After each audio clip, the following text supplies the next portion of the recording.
يا ريت الناس اللي عايزه تطلع ترند على قفا امام عاشور تروح تشوف لها شغلانه. انتوا مستنيين اي غلط من لعيبه النادي الاهلي يحصل عشان تطلعوا عليه ترند، فروحوا في النار اللي تحتكوا دي شويه، اهدوا علينا شويه. كلامي هنا مش على ميديا الزمالك، لا، انا كلامي هنا على ميديا الزمالك وميديا الاهلي. معرفش ازاي حد صانع محتوى من النادي الاهلي يطلع ترند على قفا لاعب من النادي الاهلي.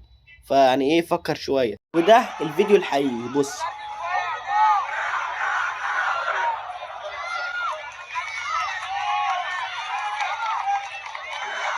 بس بصراحة الاتنين غلطانين. من جهة إمام عاشور، أنا لو حد قال لي استرجل شوية فهرد عليه رد أسوأ من إمام عاشور. وبصراحة إمام هنا فكر قبل ما يتكلم، لأنه عمل له كده يعني معناها اسكت بدل ما يشتم ولا يعمل حاجة. فالحمد لله إنه فكر قبل ما يتكلم.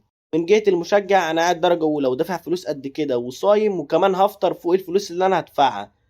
فيعني إيه يا إمام؟ يعني إيه الأداء القرف اللي أنت بقدمه ده بصراحة؟ يعني المفروض يعني الراجل يعمل أكتر من كده.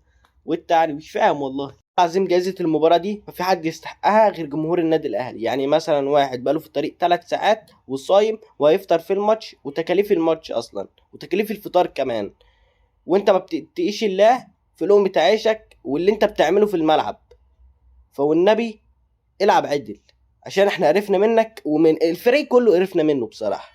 وبرضه لازم نقدر اللاعبين عشان هم كانوا صايمين ولعبوا الماتش، ولازم نقدرهم ونقول الحق وبس. سام يا جماعة لازم نهدى عليه شوية عشان هو كان صايم، وغير كده كان عنده إصابة، فنفكر شوية بس.